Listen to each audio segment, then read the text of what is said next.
Good evening. Welcome to the July 10th Planning Board meeting. This meeting will be broadcast live and recorded by the Foxboro Cable Access.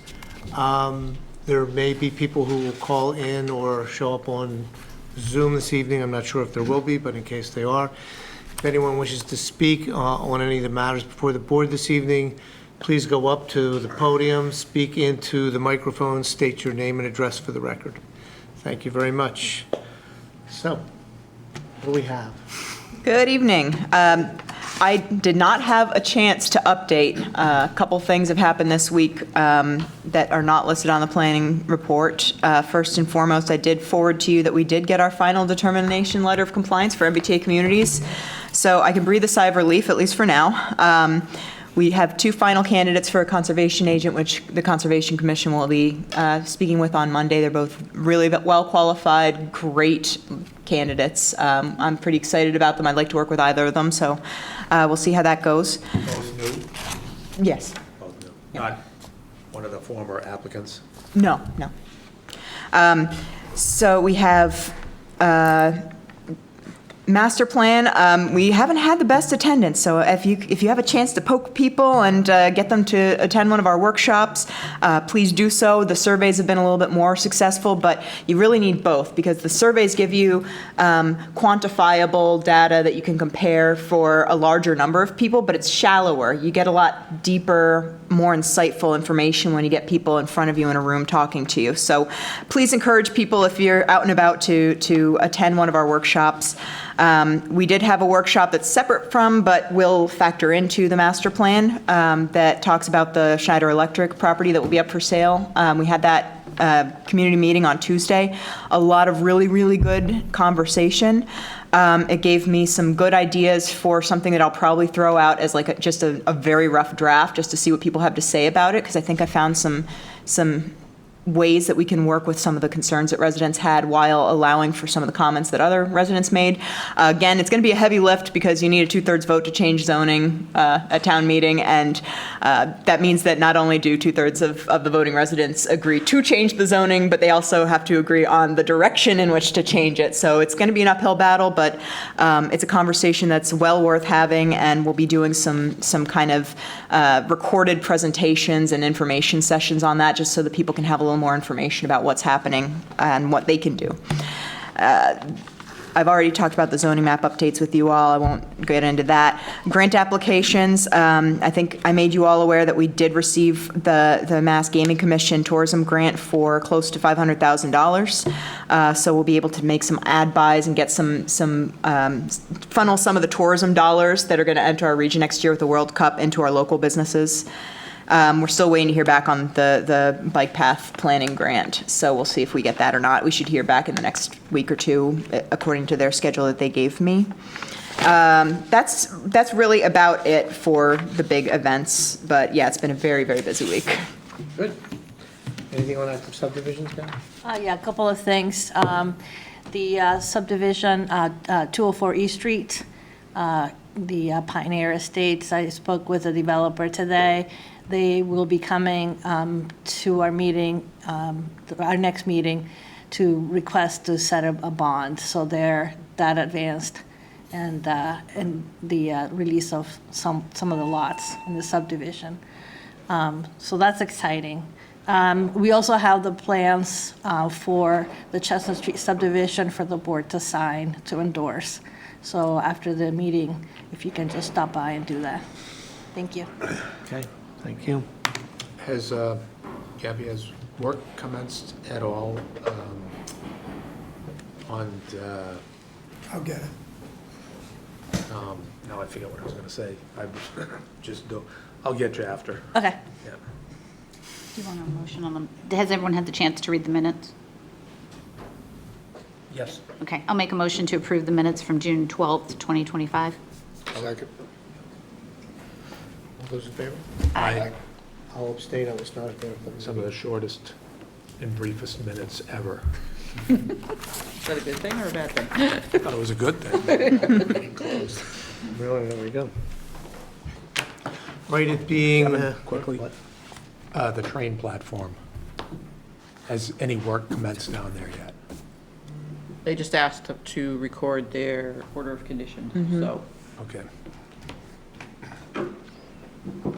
Gotcha. Good. I didn't want to forget it again. No, that's fine. It being on or about 7:05 PM, we have a public hearing, special permit for 30 Granite Street, 4-unit multifamily dwelling through Carlbrook Construction, Inc.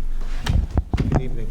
Good evening, Mr. Chairman. My name is Bill Buckley. I work for Bay Colony Group, and I'm here representing the applicant, Carlbrook Construction, for the construction of a 4-unit multifamily dwelling on at 30 Granite Street.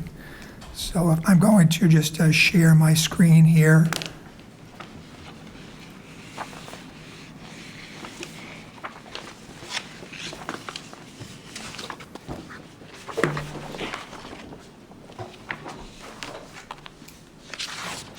And with that, what you see up on the screen is just the same plan that you have in front of you. It's a rendering of the site plan.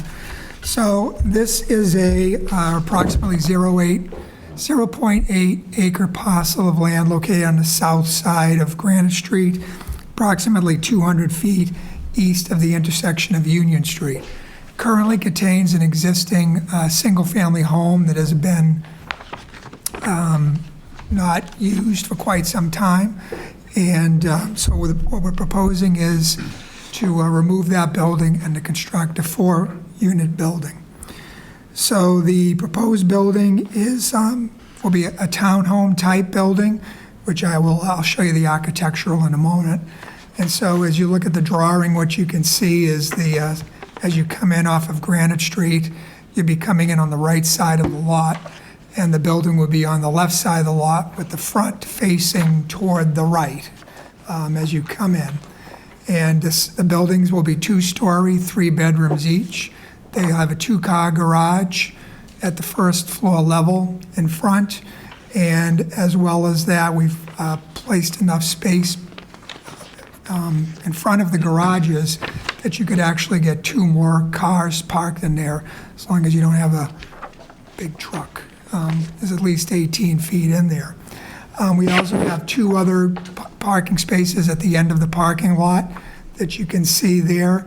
So not counting the spaces in front of the garage, we have 2.5 spaces per unit, and the local bylaw requires 2.25. And in fact, in reality, we have 4.5 spaces per unit. So we think we have enough spaces for the proposed use. It certainly complies with the zoning.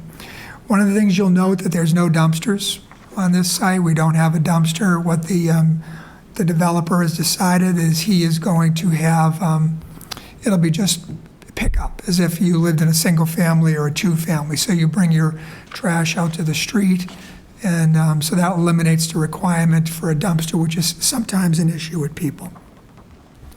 The site is served by municipal water, as most of the town is. So that will continue to be. Of course, it comes in off of Granite Street right now. It's just a small water service. We'll be upgrading that to what we think will be about a 6-inch water service. We don't know yet because the fire suppression engineer hasn't designed it.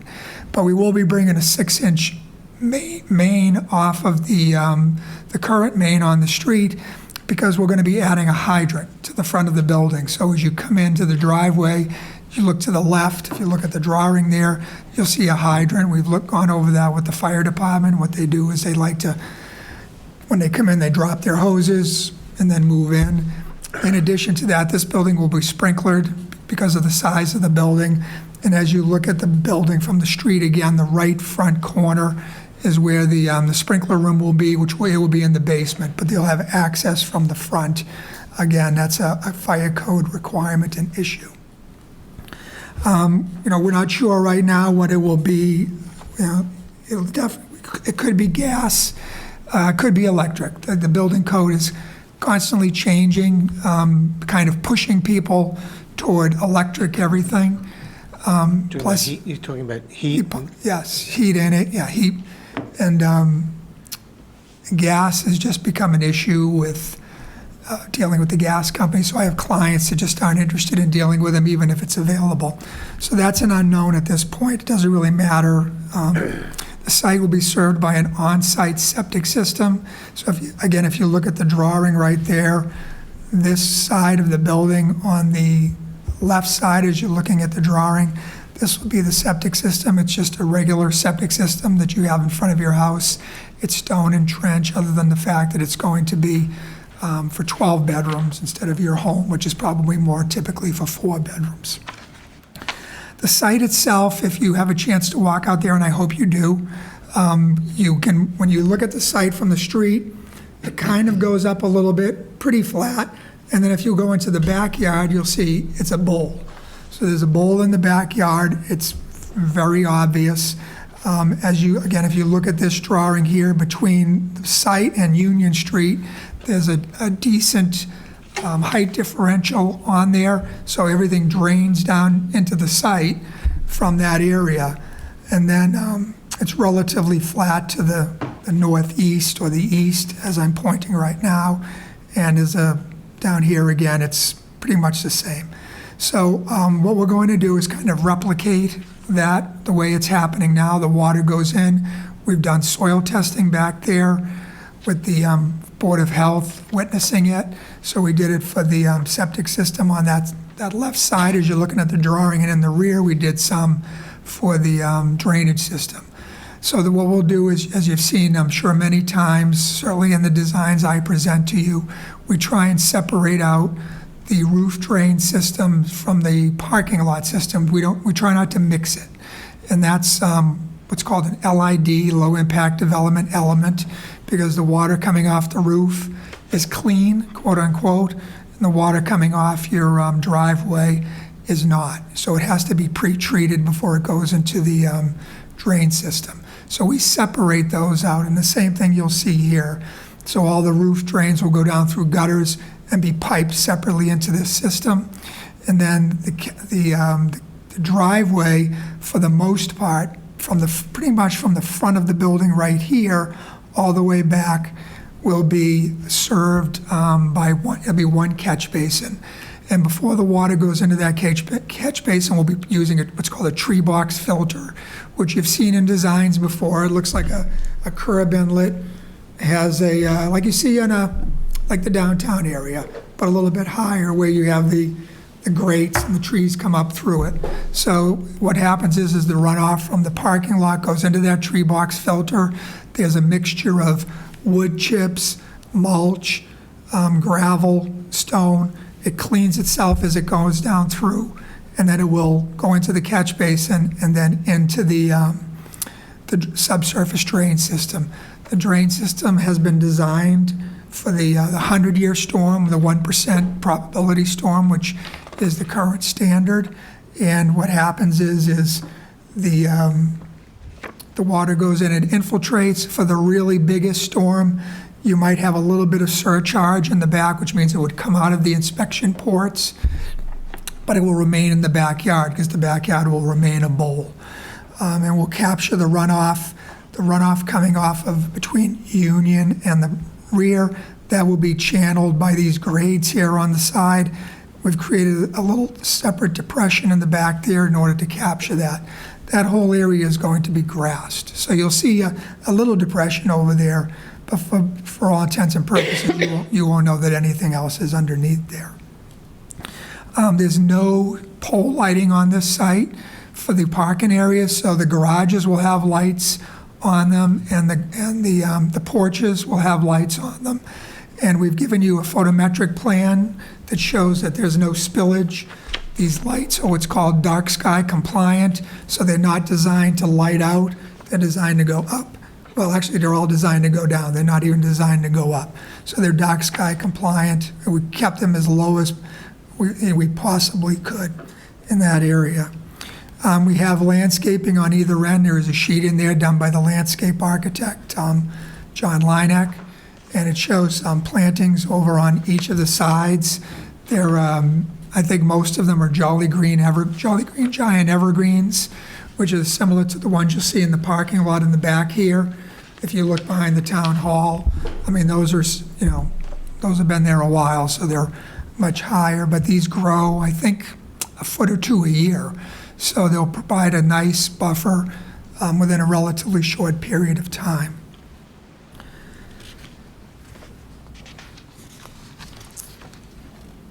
We do have a snow storage plan. Again, that's part of on the sheet 8. We have snow storage, and we don't see any issues with maintaining snow on the site. And, during really big storms or, really bad years, they might have to remove it, but it's highly unlikely. I think what we've calculated is that the site can handle like 160 inches of snow. It's just a crazy number. So,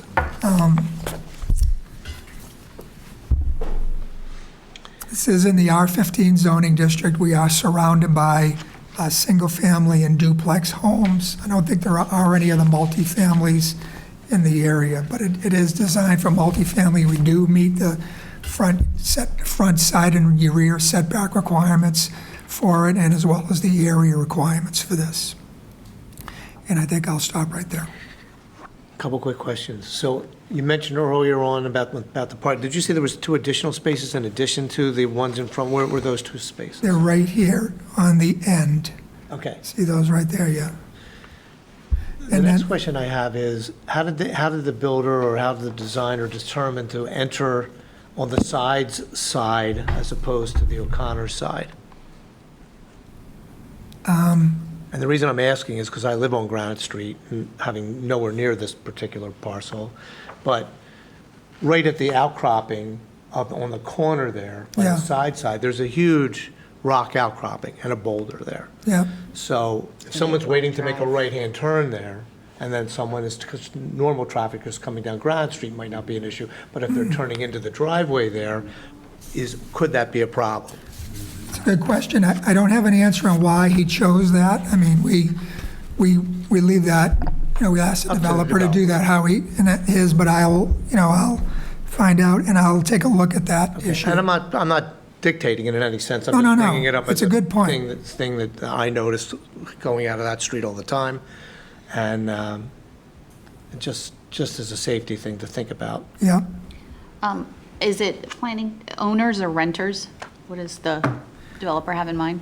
The developer at this point this will be a condo, so it'll be sale. And so will the developer make the decision about whether it's going to be electric service versus gas? Yes. So here I am, Harry homeowner, everything's electric, and then I find out 2 years later that I could get gas there. Am I allowed to make a different determination and put a gas thing in, if I pay for it or however that's done, or once it's set, it's set? I don't know. I don't know. I don't really know how it works when they build those. I know if you have It may be oil. right in the condominium documents that it's. Yeah, it might be. I don't know, I'm just asking. I don't know. I'll find out. Well, it would involve coming in, it would have to get the approval of everybody else. That's a very good point. You would have to get the entire. Right, because it would be, the greenery would be jointly owned by the Yeah. four condos. Very good point. I do know, I understand, because I know personally, if you have oil, it's easy to go to gas or propane or back and forth. It's a change in the nozzle in it, but I don't know about the electric. I don't know how that works. It's a whole different system. Yeah. Yeah, Right. you'd have baseboards in every room. Yeah, I wouldn't want Yeah. electric either, not at the cost of electricity at this point. More efficient than it used to be. What is that green stripe? Didn't say it. Oh, that is actually part of the project. So what they did is the current owner, CMAC Realty, has purchased, there was enough area on the lot for a 3-unit. So he purchased a sliver of land from the O'Connors in the back there in order to create enough area to handle a 4-unit building. So that's how he picked That's up the additional. I don't think I've seen that before.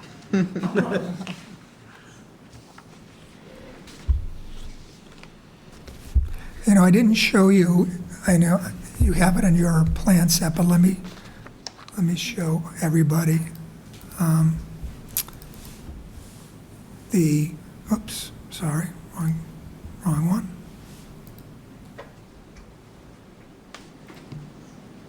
we go. So this is what the front of the building would look like. This is the color. It gives you the look of it, the type of materials that will be used. The building will be 34 feet high. The maximum height in the R15 zone, actually in the R15 and R40 zone is 35 feet. So that applies to single families, duplexes, multifamilies. So this will be 34 feet high. So similar to a two-story single-family home or duplex home. I can go to the next page. It doesn't give you the pretty colors, but it gives you the look. So you can see this is the rear of the building. Each unit will have a porch. You can see the bump out in the back. The 4 different units. The sides are pretty basic. And that's what's going to face, one of the sides will face the road. Yeah, so this left side will be the one that faces Granite Street. And this will face the rear. So that's the look. I'm not a huge fan of buying this little sliver of land to get 4 units. Well, That's, to me, circumventing. Although allowed by the bylaws. And the board signed the plans. The board signed the plans subdividing this lot. It's creative. The plan's already been signed No, for the Form A, for the division of land. for the division of. Yeah, That for has been the signed. property sale. But the board is not signed off yet on the 4 units. is it? Not on They've this been plan. approved yet, so they wouldn't be signed yet. Thank you. Please come up. Oh, Just- I have to go up there? Yes. Right. Go right up there, state your name and address for the Right. record. If I may. You may. You're required to, actually. Hi. Yeah, Diana Malachowski, 17 Fales Place. My question is, we are all in R15, well, the folks I'm sitting with. Is it zoned already for 3 and the ask is to go to 4? Is that the conversation? Like, could anyone build a 3? Probably, yes. With the square footage that's available here, They would be allowed to build the 4, probably. Would they need a special permit? yes. Okay. Sorry, I'm adding on to your question. Oh, please, that was what I was curious about, was, if the thought is the 4 versus the 3. I believe it's dictated by the size of the lot. Size, square Right. footage. Yes. And that's where the sliver comes in. That's where the sliver came in. Excellent. All right, I have other thoughts, but I'll save them, so. Yeah, so You anything 4 or less could be built. Yeah. The Yes, issues- please. Instead of standing up and just yelling at everybody. Well, then she'll yell at We you. only though. let you do that once, so. Thank you, I appreciate it. David Lisowski, 11 Fales Place. The question is, my question is, there are no other 4 condo units around the area, right? It's all either a single family or a 2-family in Well, the area. there's, and I know this isn't exactly near, but there's a 6 on Glenville, right? Well, down the street on the corner of Market and Granite, there's a multifamily there as well. There are several Yeah. on the Right, opposite on street. the opposite street, down toward the other end, but there is a 6-family down there. But this is gonna be new to the whole area by opening it up and putting a 4th-family in the area.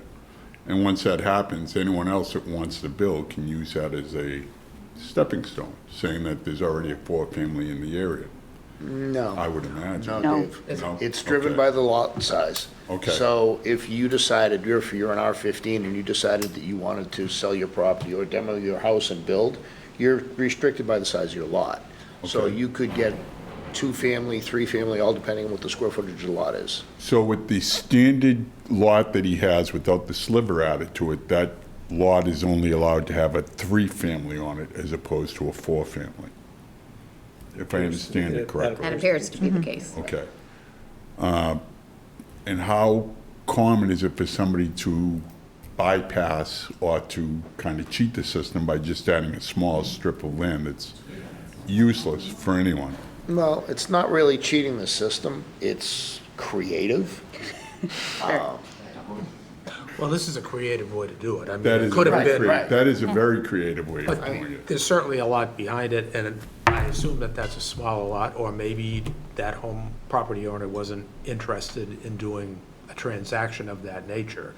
So this particular setup is unusual. I mean, we've seen these types of things before, but that, maybe not quite like that one. It's Okay. different, but, Okay. I mean, that's not that uncommon to acquire some minor additional land acreage to be able to conform, to allow, in this case, another dwelling unit.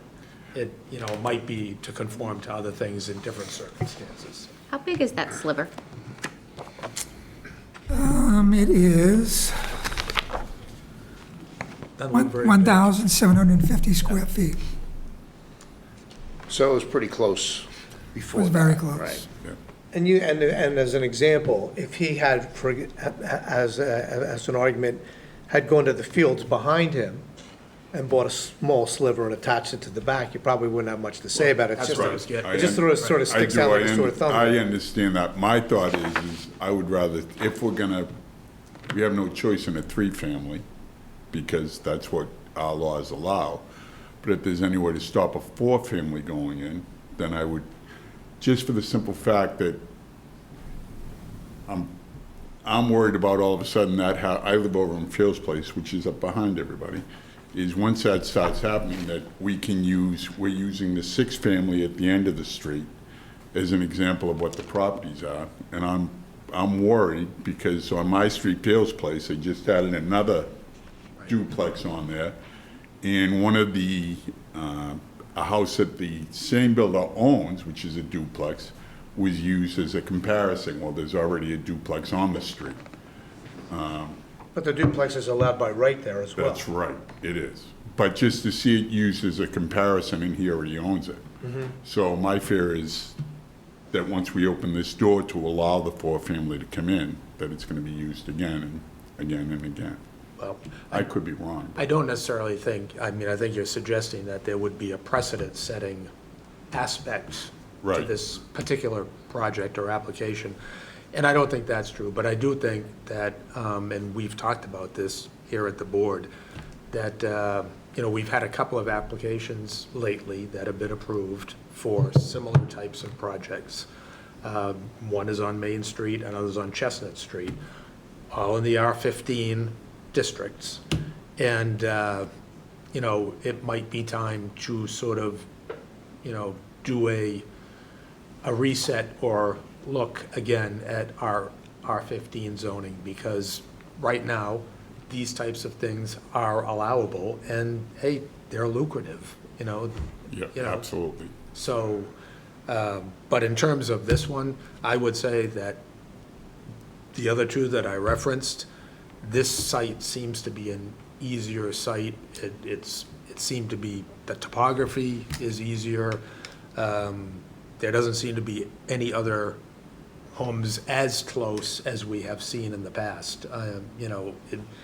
It just seems to, believe it or not, I know it's not what you want to hear, it seems to be a little less shoehorned than Oh, yeah. some of the others we've seen. I would go with a lot less shoehorned, actually, Jeff, because there's minimal waivers that are being asked for here. And there's some of these come in front of us, and it's frontage waiver, setback waiver, this waiver, and surprisingly, there's very little here. I will tell you that I am very glad to hear that they're looking to go to condos as opposed to rental units. And that's a problem I have on my street now, is everything's going, this developer is going to rental units as opposed to condos. I would rather have Ownership. ownership Yeah. in the neighborhood as Absolutely. opposed Totally to get it. rental. So for that fact, I'm very grateful. And don't get me wrong, I know. I don't love this idea myself, but in terms of, there's no precedent just for this being allowed. It is happening, for different reasons. Hey, Phil, what waivers are being asked for? None. Done. Oh, that's why I can't find them. That's why I said, Tracy, this is really surprising that there's nothing there. Sure, may, Send it to me. please. You don't have to run. I like running. Okay. I thought I saw you senior around town. Usually with his dog. My name is Eric Delisle. I live at 29 Granite Street, right across the street from this development here. The first ask that I would have is for the property owners to clean up the entire situation over there. They don't have to knock down the building, but there are weeds taller than me in front of the building. There's garbage cans and garbage everywhere. It's been like that for a year since he purchased it, and it was like that for 10 years prior to him purchasing it too. And it's time. There's kids running around in the backyard every now and then that my wife is screaming at, saying, "Get out of there." It's got one of those. It looks like a haunted house, and I'm fearful that some, drunk teenagers are going to walk in there and fall through the floor and hurt themselves. Just as a point of clarification, the person who's applying for this was not the original purchaser, just so you know that. I a recent purchase. I heard something about that too, but either way. And cleaning it up But would you're not absolutely wrong. be a I part of pass- it. So I pass spend by it every day, $150 and I and get a brought landscaper it out there. I brought it to other people's attention as well. Make it happen. It certainly needs to happen. All the cats are gone. We're happy about that. Hey, be nice to the cats. There were a lot of them. Anyway, the other thing we talked about, or he talked a lot about drainage, and I'm happy to see that a lot of the water's going to go to the back, because on a day like today, the entire street is a big puddle in front of my house, and it's dangerous. In the wintertime, you can't even walk down the street. If you're walking a dog, forget about it. If you're going for a jog, forget about it. You're on your butt. So I wonder if that can be fixed while this is going on too, because there's no way that it's going to get better. It can only get worse unless we can get some of the street runoff in front of my house, in front of my neighbors. It's a completely separate issue. Yeah, that would be a separate issue. They don't own the That road. would be a DPW That's a issue as far as DPW. the road Yeah. goes. But as far as the runoff from I that called them, property. didn't get a response on that a couple months ago, so I don't know who to Well, talk to on that. we have a little bit of pull there, so. Yeah. But as far as It's the huge. It's a runoff from huge the issue. property, sir, And he that- cannot make it any worse than it currently is. Okay. That is in the That- bylaws. yeah. He cannot do Okay, that. so. that's good. I'll look forward to that.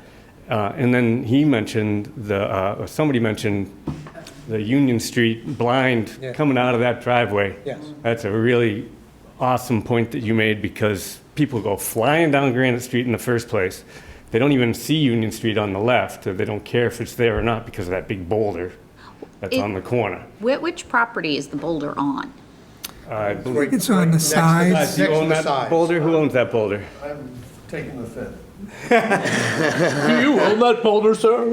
In any case, it's a scary, it's going to be hard for them to take a left You know, because you or a live there. right. I live there, and I tell you, I inch out there. I Oh, mean, my you know, goodness. to make sure nobody's not flying down there and just gonna T-bone you, just to make a left or a right. Right. It's, And then even coming up the hill, Yeah. up Happy Hollow, people are flying too, and if somebody's trying to get out of that driveway, left or right, it's going to be trouble. Right. So something, Well, not that I Mr. want to Buckley change did- the plans. The plans look fine to me, everything's great, anything's going to be better than it's been for a long time. I'm a little bit concerned with having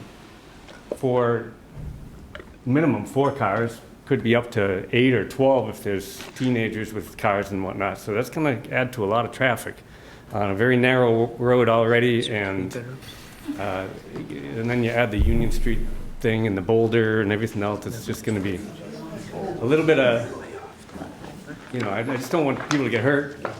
Then you add the ice from the runoff in the street, and that's all I got for the most part. Did I forget anything? All right. Thank you. Thank you. You took down, Bill, about talking to him. Do you own the boulder? He already pled the fifth, Tracy. You pled the fifth. So are you going to talk, you don't have to answer that. Are you going to talk to him about maybe moving the drive, flipping it?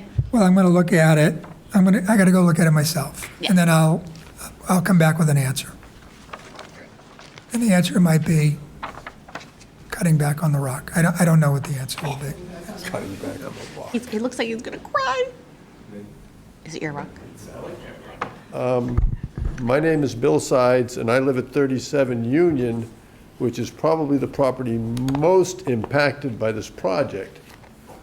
And I will say up front, we just had a long talk, my wife and I, and we had decided we'd prefer to have the driveways on our side, but we did not consider the safety thing because we figured it's better to have the driveways, which usually are empty, than having people's backyards backed up to our backyard, and then you have all sorts of stuff. That's a very fair point. But, and we also, like Eric says, we're very interested in having an improvement because I can tell you right now that the raccoons will be mad when they tear the place down and a few other things. But we are concerned about drainage for a lot of reasons. First of all, from what I can see, and granted, I'm only a humble pharmacist, the basic level of the property right now is 284 feet above sea level. The floor of the garages is going to be at 290 feet above sea level, which means the entire land is going to be lifted up 6 feet. Now, understanding a little bit about gravity, it flows from the top to the bottom, and like, right now, if it rains at the house, the land, it doesn't go out the driveway into the street, it's level. Whereas now, the driveway is going to have an angle of about 6 feet above Union Street, so anything on the driveway is ending up in Union Street. I just want to reiterate what Ron said. They can, by our bylaws, they cannot make the drainage worse. So if for some reason, Well, that will make the drainage worse on the street. but this, I don't believe. Why don't we ask Mr. Buckley if he would like Mr. to Buckley, would address you that? like to address that? Sure. So, Thank you. one of the things we have to do is we have to review and make sure, as you pointed out, that the rate of runoff from the site, leaving the site, is no more than currently. And that's what we've done through the drainage system that I described. And you don't have to believe me, because you hire an outside consultant that reviews my documents and will either confirm or point out that that's not correct. And if it isn't, if he doesn't think it, then we'll work with him to make sure that it is. So, yes, we are raising the site because the water table is high there. But we do pitch it. As I said, you're looking at most of the, all of the roof runoff is going to the back, and except for the top front, maybe, 50 feet of driveway, it's going to the back as well. So you have a portion of it going to the back, and right now you do have runoff going to the street already, as was pointed out, because you have the building that's there that's coming down. So we will maintain the rate of runoff less than the existing condition or no worse than the existing condition. So, Mr. Sides, may I ask a question? Sure. Under the existing condition with the Yes. marshal's house, does any water come onto your land now, in today's day and age, even with a bad storm like today? Does any flood over from that side to your side? No, because basically it's level all the way across.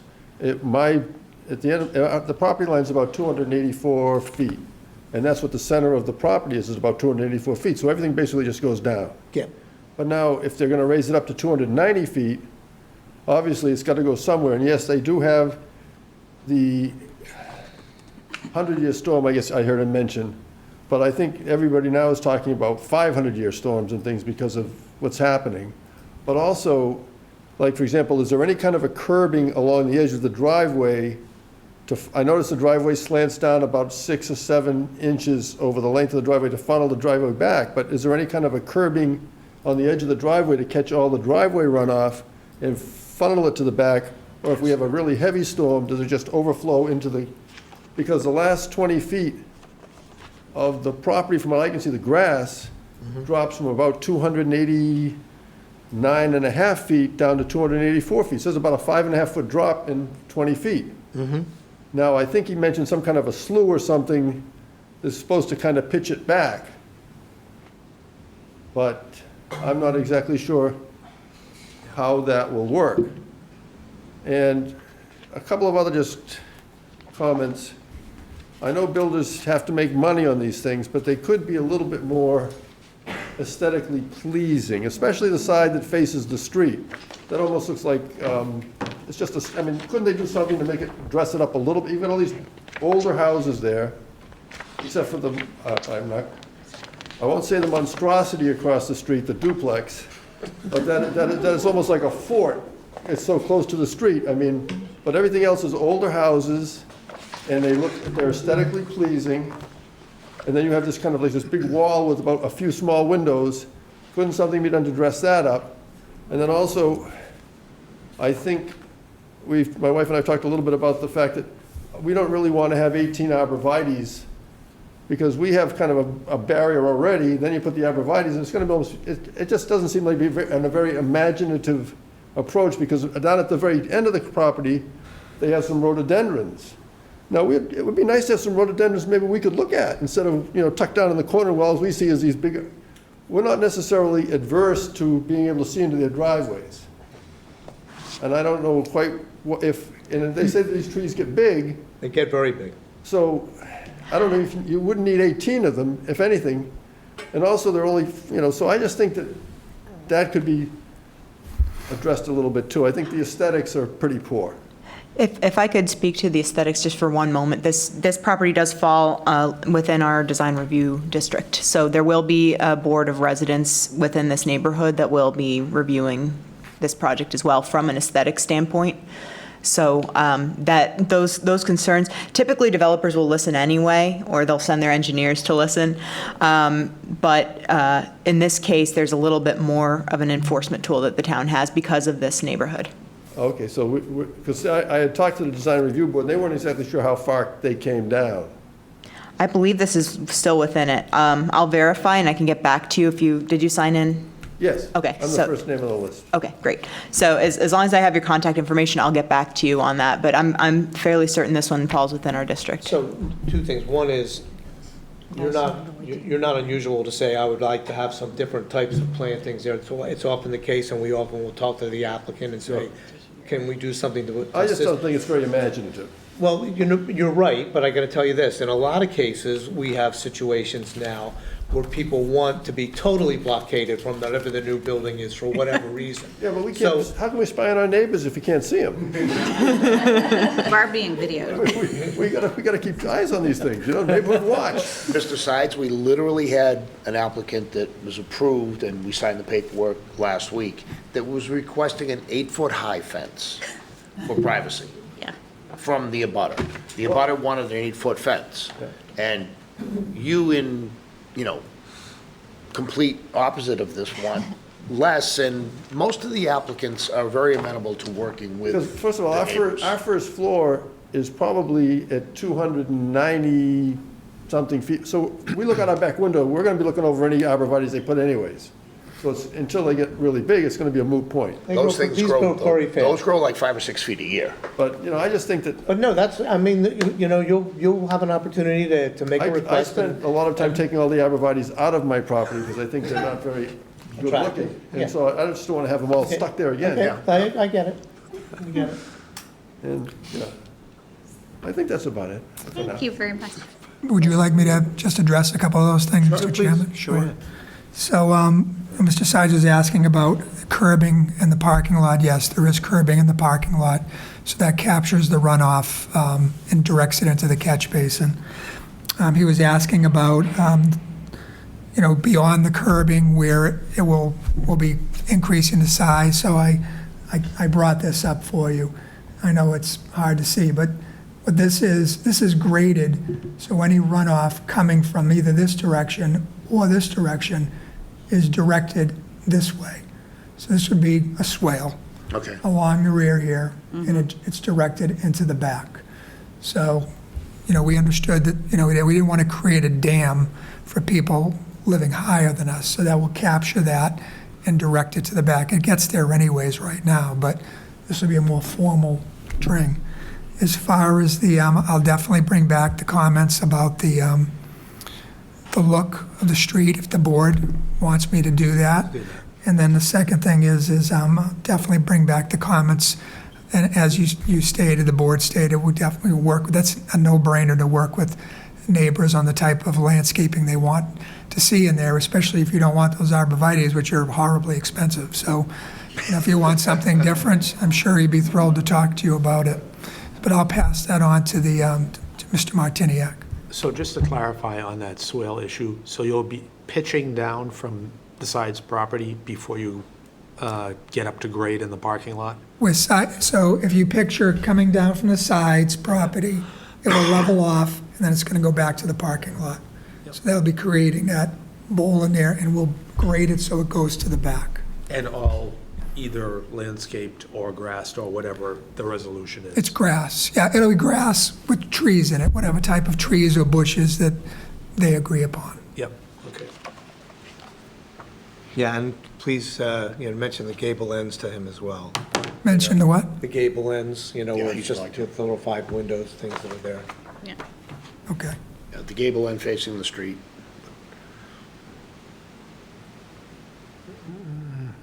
Okay. Anybody else? Please.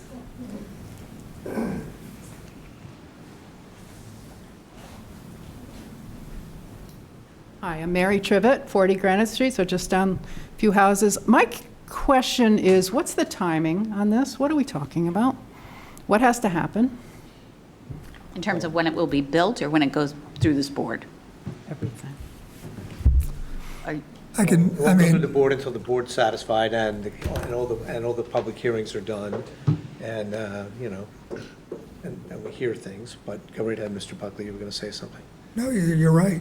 It's just we have to work our way through the boards. It has to go before the design review committee. There's no conservation issues or anything here. It's really just the planning board. We don't, the town hires their own consultant to review my stuff, so that hasn't been accomplished yet. By the end of this meeting, we're going to ask for a continuation to probably August, at least. So it'll give us time to get the comments back, Right. address the comments that you and you neighbors and the board has brought up, and then we'll come back with at least the engineering comments done, and then hopefully work through all of the other items. We'll come back again and present it to the board, and you'll be here if you choose to. We'll get comments back, and, it's just an iterative process. It'll be, I would say at best, the fall. Right. And will he start construction? I have no idea. I have no, once this is approved, then you have to do architectural drawings and fire, mechanical, electrical, plumbing, fire protection. It takes quite a while. Right.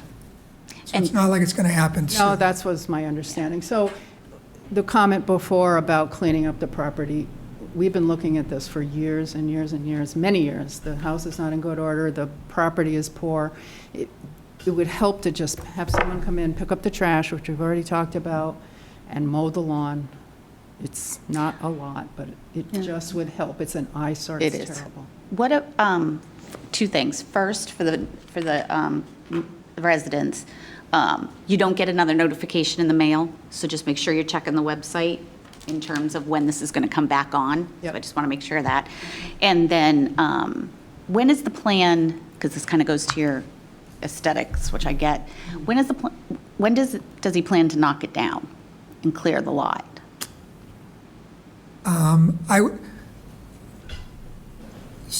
If he was asking me, if somebody asked me as an owner, I would tell them, I know you don't want to hear this, do not lock the building down until you have your permit in hand. Yep. Because you lose whatever zoning protection you had at that time. Not that I think we need zoning protection here, but, so I don't see it happening until permits are granted. Could you put a request in when you talk to your client about cleaning it up then? Right, but my client doesn't own it, but I will talk to make sure the owner. Thank We'll get that information to him. Would you? Yep. That would be lovely. Oh, there you go. Here we go. Owner. Okay. Good man. He's a man of his word, too. I've known Chris a long time, so if All he's right, not there thank you very Saturday much. morning, call me and I'll call him. I look forward to it. I'll look forward to you being I have a final thought, if that's okay. Sure. You guys are like one of the most well-spoken neighborhoods in town. It is Dang. well-spoken. Very Polite. well-spoken. Thank you, thank you. Diana Malachowski, 17 Fales Place. So I would echo, what my neighbor Dave there shared initially, that, I am very grateful that these are going to be owner occupied I really, appreciate that from the builder, because what does make me a little nervous with some of this, I recognize we're in R15, we're not going to change that. But I do, there's a big problem both locally and nationwide that folks, my age, younger, anyone really, cannot afford a single family home or cannot afford their first home, which is a condo is a perfect place to start. And the concern that I have is a lot of these developments are exacerbating that. So I'm very glad to hear that this is going to be owner occupied. I think that I'm very glad to hear it's going to get cleaned up, because I used to walk my dog down that way and I don't anymore because of, not just because of that, but, some of the boulder. So, at the end of the day, I'm very grateful that this is going to be owner occupied, because as you know, on Fales Place, we're getting a lot of rentals, which is also needed. But at the end of the day, it changes the character of the neighborhood, and it's not why we bought in Foxborough. We're the house that's, been fully gutted, we've invested in our property, and, it's I would say a bit frustrating to suddenly, I work in Manhattan, suddenly I feel like I'm gonna be there, But I hope that's okay to say. Sure. Absolutely. I'm very grateful that it is owner occupied. So, and thank you again. Thank you. And thank you for the compliments to the neighborhood. I do think we're a well-spoken bunch. Ice cream for everybody. I appreciate you. Do you want to continue? Sure. Okay. You want to close? Oh, no. I'll make a move to continue the public hearing for the special permit, 30 Granite Street, 4-unit multifamily dwelling, Carlbrook Construction, Inc., until August 14th? Is that what you want, Bill? August 14th. Let's check. No. September? I cannot, no. And that, we haven't even got the comment. It's probably going to be at least 2 weeks before we get our comments back from the consultant, and I need time to respond to those things. So I think we need to push it off to For 11th? September 11th. September 11th at 7:05. 10? 7:05. 7:05, yeah. Second. All those in favor? Aye. So you will receive another notification, but check the agendas on our website or call our office to see if it's going to happen on September 11th. Okay. It's an easy enough date to remember. That sure is.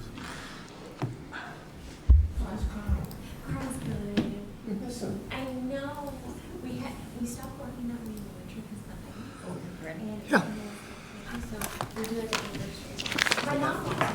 the It being sometime past 7:10 PM, we have a continued public hearing, site plan review, special permit, 0 East Belcher Road, Contractor's Yard, J. Cook Realty LLC.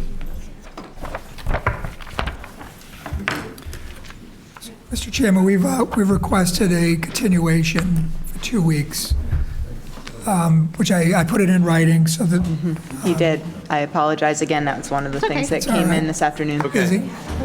Well, this Make a morning. motion to continue the public hearing for site plan review, special permit, 0 East Belcher Road, Contractor Yard, J. Cook Realty, till July 24th at 7:05. Second That that. work? Works for me. All those in favor? Aye. Aye. And it being sometime past 7:15 PM, we have public hearing, site plan review, 8 Chestnut Street Fitness Center for the public safety staff, Town of Foxborough. Not that this is our board's purview, but That was a nice group of people. They were. oh, I thought you said that wasn't nice. No, it was a nice. Yeah, it was very nice. Bless you. I'm used to that. I know, your face was kind of like, Those Fales people, lucky we didn't rot them out of here. okay, I had to look on a where rail. Fales was. I was like, I don't know where Fales is. Fails.